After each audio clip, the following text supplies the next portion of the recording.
News, सच जरूरी है। दर्शकों नमस्कार, मैं श्रद्धा तिवारी और आप देख रहे हैं MNS न्यूज टीवी। तो आइए देखते हैं आज की खास खबर। एक नजर डालते हैं आज की हेडलाइंस।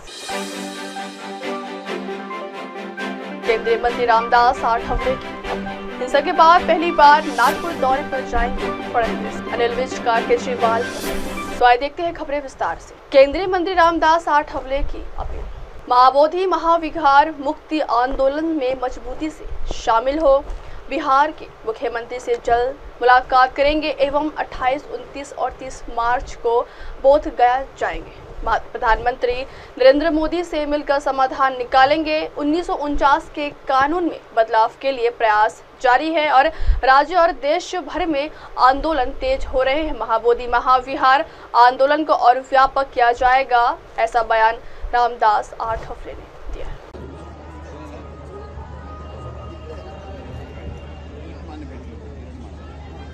माझ्या भीमाच्या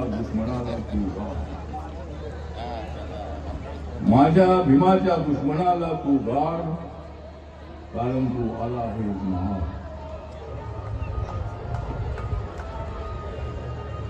चालव तू भीम विचारांची कुराड,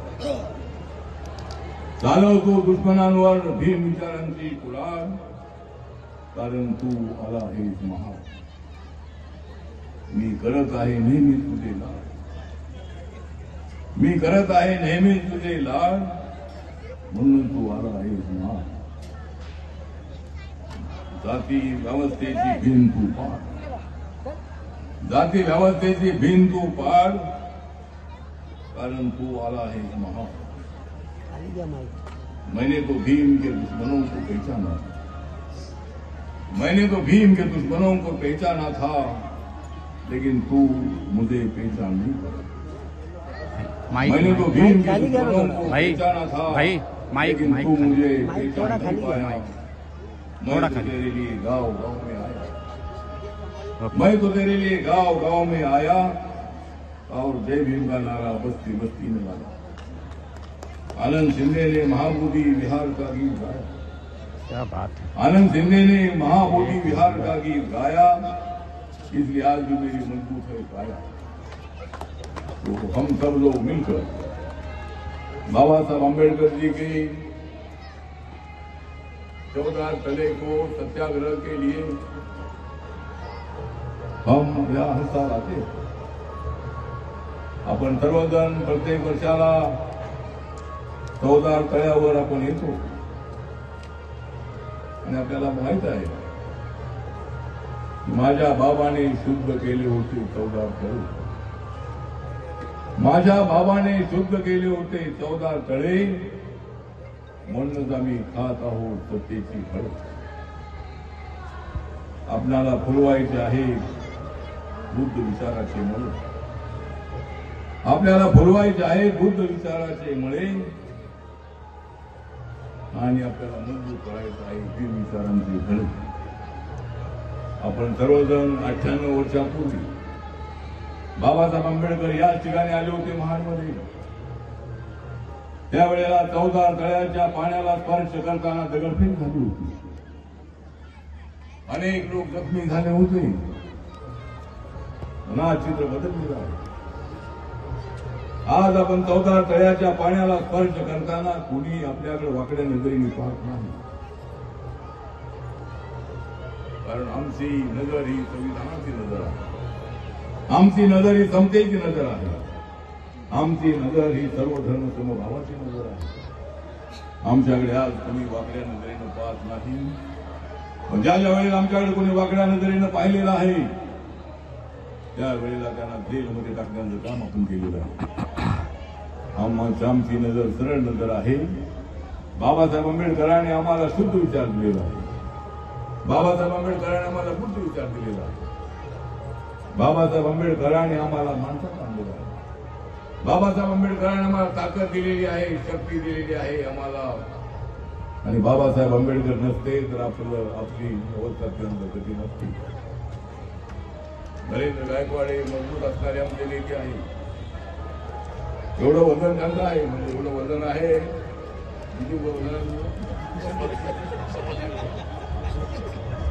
म्हणजे नरेंद्र गायकवाडचं वजन आहे 100,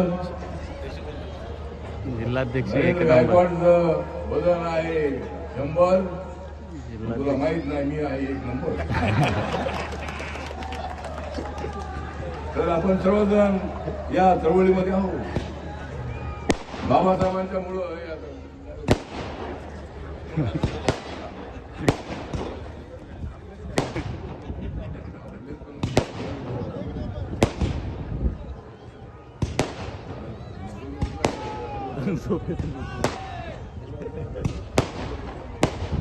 काय वाजू दे आता काय.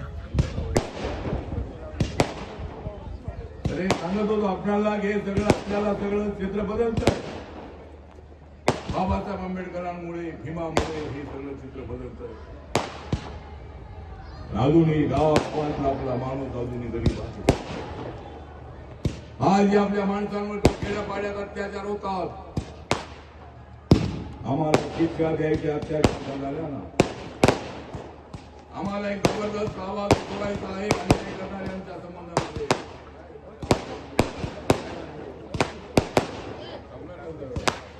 तो थांबणार नाही साहेब आता. थांबत नाही. नाही त्याबद्दल कधी लावायचे सांगा. कधी गाडी लावायची त्यांना सांगा. कधी गाडी लावली की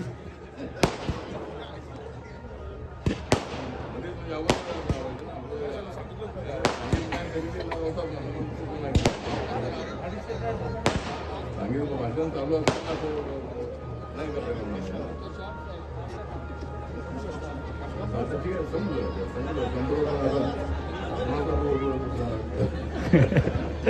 ठीक आहे. त्यांचा उत्साह असतो आपल्या तरुणांचा. आपले नेते बोलतायत तर सगळ्यांना कळलं पाहिजे. आणि म्हणून या ठिकाणी फटाके वाजवण्यात आले. आणि फटाके ऐकल्यानंतर आपल्या सगळ्यांना उत्साह आला. आता फटाके असे लावायचे आहे. फटाके असे लावायचे आहे एकदा लावले की लवकर संपता कामा नये. आणि अनेक ठिकाणी बघितलंय मी जवळजवळ 100 अर्धा तास माझं भाषण संपत नाही तोपर्यंत फटाके चालू असतात. त्यामुळे फटाके मी जास्त बोलण्यासाठी असतात की मी लवकर संपवण्यासाठी असतात. ठीक आहे, संबंध विषय नाही आहे. ठीक आहे, आपणाला अत्यंत शांतपणे काम करायचं आहे. आपल्याला बुद्धाच्या विचाराने काम करायचं आहे. आपल्याला महाबोधी महाविष्णू आणि 4 मेंबर हिंदू आणि त्या ठिकाणचा गयाचा जो कलेक्टर आहे तो त्याचा अध्यक्ष असतो. आमची मागणी अशी आहे की 8 मेंबर जे आहेत 8 मेंबर आमचे बौद्ध असावे. बौद्ध गयाला आम्ही चाललेलो आहे. मी 28-29 आम्ही त्या ठिकाणी आहे. मी माननीय मुख्यमंत्री नितीश कुमारजींना भेटणार आहे.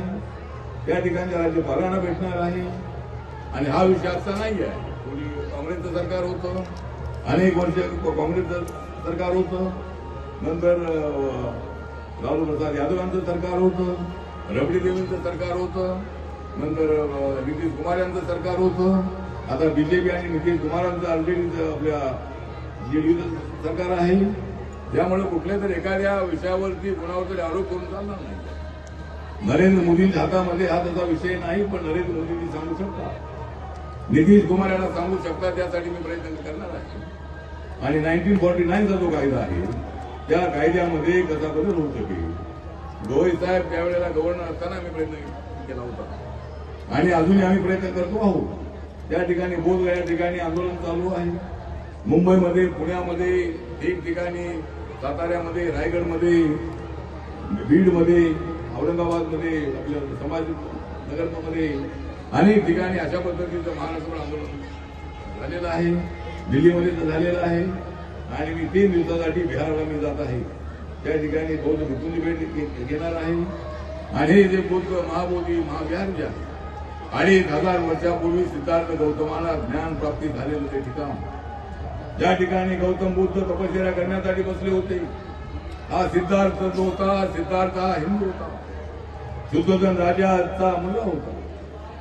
आणि शाक्य आणि कोली यांचा जो संघर्ष होता रोहिणी नदीच्या पाण्यावरून त्यामध्ये वाद झाला. आणि असा संघर्ष मला नको आहे. मला माणसाला माणुसकी मिळवणारा विचार मला द्यायचा आहे, विज्ञानावर आधारलेला विचार मला ते द्यायचा आहे. आणि म्हणून सिद्धार्थ त्या ठिकाणी तपस्येला बसले आणि त्यांना 2500 वर्षापूर्वी ध्यान झाली. आणि आपल्याला इतिहास माहित आहे, त्यावेळेला सगळा देश बौद्ध होता. जे तक्षशिला विद्यापीठ आहे, तक्षशिला विद्यापीठ जे आहे, युनिव्हर्सिटी आहे, ते रावळपिंडीपासून 30 किलोमीटर अंतरावर आहे. त्या ठिकाणी मी 2 वेळा जाऊन आलेलो आहे. त्या ठिकाणी पाकिस्तानचं सरकार त्या युनिव्हर्सिटीचे जे अवशेष आहेत त्याचं संरक्षण करत आहे. नालंदा युनिव्हर्सिटी बिहारमध्ये आहे, नालंदा या ठिकाणी आहे. ते त्या ठिकाणी सुद्धा एक भव्य अशा पद्धतीची युनिव्हर्सिटी राहणार आहे. आणि सगळा पाकिस्तान बुद्धिस्ट होता, बांगलादेश बुद्धिस्ट होता, श्रीलंका असेल, तैवान असेल, जपान असेल, कंबोडिया असेल, व्हिएतनाम असेल, थायलंड असेल, चायना असेल, अनेक देश होते. अशा खंडातले सगळे बौद्धमय झाले होते. बुद्धाचा विचार एवढा जबरदस्त होता. आम्हाला डेमोक्रेसी शिकवण्याची कुणाची गरज नाही. डेमोक्रेसीचा उगम भारतामध्ये झालेला आहे. बहुजन हित आहे, बहुजन सुख आहे. त्यामुळे गौतम बुद्धांचा विचार सर्वांसाठी आहे. मी आपल्याला सांगतो की नरेंद्र मोदीजी हे हिंदू आहे, ओबीसी कम्युनिटी आहे.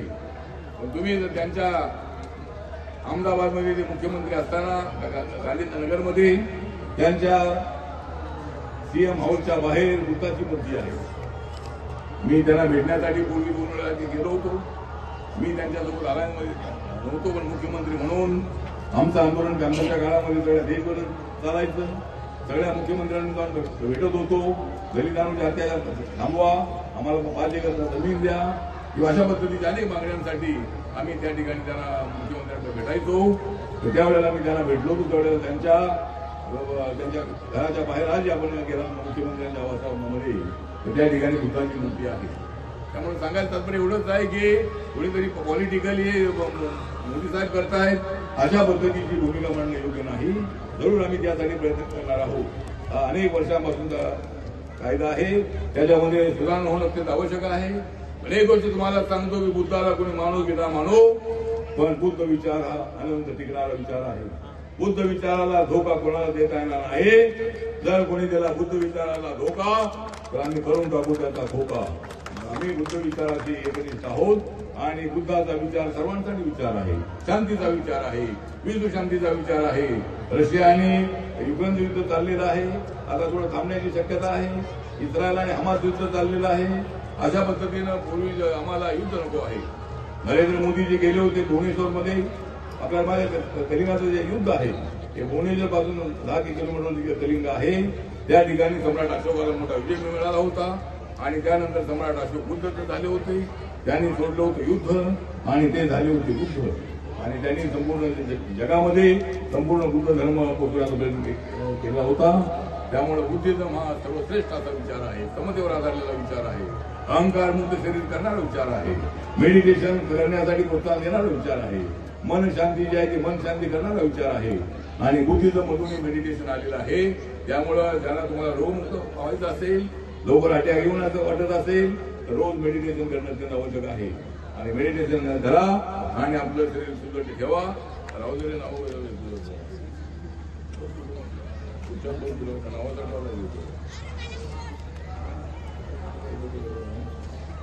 जिल्ह्यात असलेलं नाव